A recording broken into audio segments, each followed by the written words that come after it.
गडचिरोली, भंडारा आणि गोंदिया जिल्ह्यामध्ये भूकंपाचे हादरे। भूकंपामुळे नागरिक घाबरले, परंतु कोणतीही जीवितहानी झाली नाही।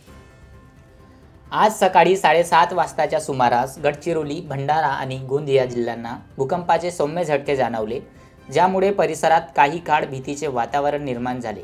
भूकंपाची तीव्रता 5.3 रिश्टर स्केल मोजली गेली असून केंद्रस्थान तेलंगणातील भागात असल्याचे भूगर्भ विभागाने स्पष्ट केले आहे। झोपेतून जागे झालेले नागरिक घराबाहेर पडल्याचे सांगत आहेत। आम्ही झोपेत होतो तेव्हा अचानक बेड हलू लागला। काय घडत आहे हे कळण्याआधीच आम्ही घराबाहेर पडलो, असे अनुभव गोंदियातील एका रहिवाशाने सांगितले आहे। भंडारा जिल्ह्यातीलही अनेक नागरिकांनी अशीच प्रतिक्रिया दिली आहे। जरी कोणतीही जीवितहानी झाली नाही, तरी लोकांनी सुरक्षित राहण्यासाठी घरे रिकामी केली आहेत। प्रशासनाने नागरिकांसाठी सूचना दिल्या आहेत। घटनेनंतर जिल्हा प्रशासन आणि आपत्ती व्यवस्थापन यंत्रणा तत्काळ सक्रिय झाल्या। विशेष पथकाची नियुक्ती करून नागरिकांना सतर्क राहण्याचे निर्देश दिले आहेत। जिल्हाधिकाऱ्यांनी सांगितले, सध्या परिस्थिती नियंत्रणात आहे। नागरिकांनी घाबरून न जाता शांत राहावे आणि प्रशासनाच्या सूचनांचे पालन करावे।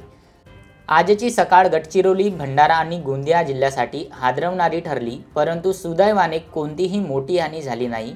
नागरिकांनी शांतता राखून प्रशासनाच्या मार्गदर्शनावर विश्वास ठेवणे गरजेचे आहे।